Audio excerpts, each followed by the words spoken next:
members of Sara Sharif's family have been found guilty over the 10-year-old's death after years of horrific abuse. Her father, Urfan Sharif, and stepmother, Beinash Batool, he's 42, she's 30, were found guilty of her murder. The uncle, Faisal Malik, he's 29, was convicted of causing or allowing her death following a trial at the Old Bailey. Let's get a word on this from Richard Garside, Director of the Centre for Crime and Justice Studies. Richard, good afternoon to you. This was a very lengthy and very disturbing case that has gone on for, as I say, a long time. We now have the verdicts. The sentencing will probably not happen today, but it will imminently. I don't even know where to begin in terms of how we explain what could have happened here or gone so wrong, but I think it's important to remember that the victim here suffered abuse over prolonged periods of time that resulted in her untimely death at the age of 10.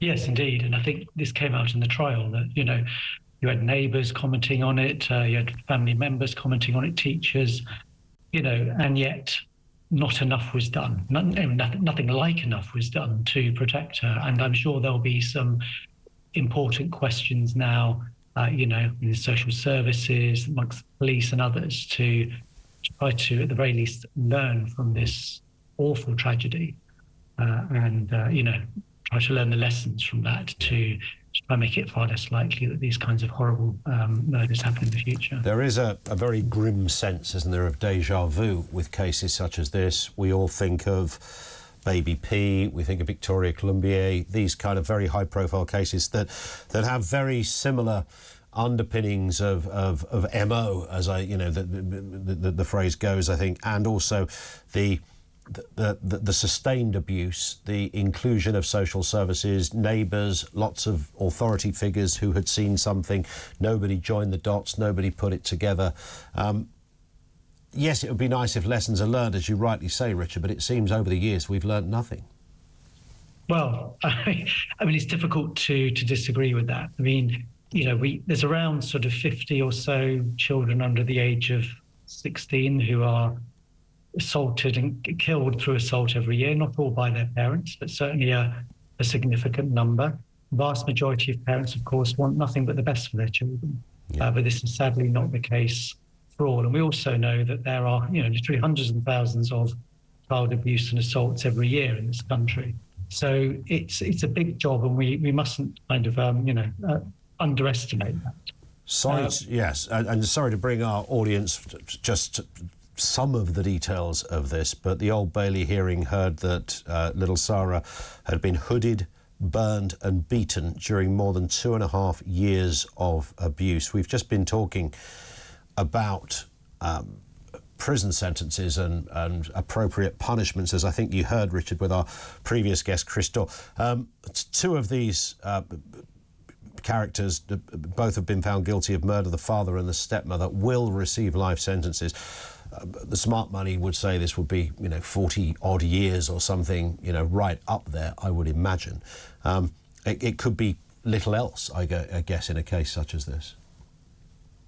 Well, after the event, yes. I mean, this is what happens when you murder someone. You go to prison for life. Now, that's clearly not going to bring back Sara, and I'm not sure it's necessarily going to act as a deterrent in itself, because I'm not sure that, you know, when people are in these kinds of, you know, abusive situations where they are abusing and ultimately killing someone, they're necessarily thinking about what would happen, you know, if I'm caught. If I got caught, yeah.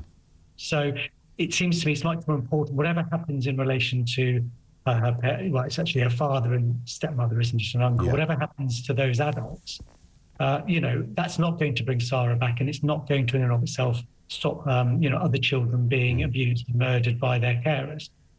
You know, I think there are some things that, you know, we should be taking from this. If you look, for example, at social services and whatever the failings that there may well have been in this particular case, we also know that social services is terribly short-staffed, particularly amongst child social workers and social services.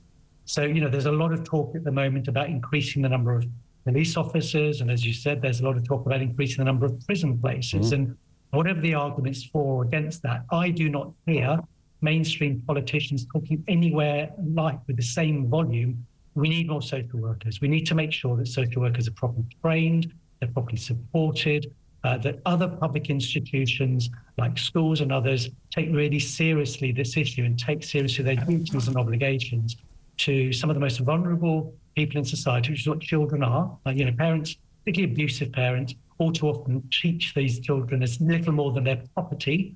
Unless we have a kind of a step change in the way that our public institutions deal with these situations, properly resourced, on the front foot, acting very proactively, then I think, very sadly, we're going to see more of these horrible cases happening. And I fear you're correct, Richard. Thank you. Richard Garside, Director of the Centre for Crime and Justice Studies. I don't know what you do with people such as this. There is an instinct, I think, with all of us that you say, well, capital punishment, surely. You've committed 2.5 years of torturing your own daughter, culminating in her death. This person is going to be, I don't even want to say man, he's going to get, 4 decades or more, I would guess, in jail. He's probably never going to come out of jail. It will not be a pleasant experience. And I say that, but then, people who, it's often said, people who've served a life sentence or been in prison and are in prison for life sentences often talk about once you've got used to the institutional nature of it and you've got your head around the idea you're never coming out, you make a life there and you manage to do so. This guy's probably not going to be, he might be on a Rule 43 wing, I think they still refer to it as that. Well, he'd be separated because there was a child, it wasn't a sex crime, but there would be reasons for him to be protected in jail. So whilst I would happily put him against a wall and get the firing squad in, that would be my instinct. You wonder whether jail would actually be a worse punishment. But we're going to spend millions of pounds putting this pair of child murderers in jail. Is that worth it? These are horrific cases. We see it all the time, the ineptitude of certain agencies as well, whether it's down to money, whether it's down to a misplaced sense of, oh, I'm sure they're actually quite a loving family underneath it all. That often seems to come out, doesn't it? Whatever it happens to be, we cannot go on seeing horrific cases such as this.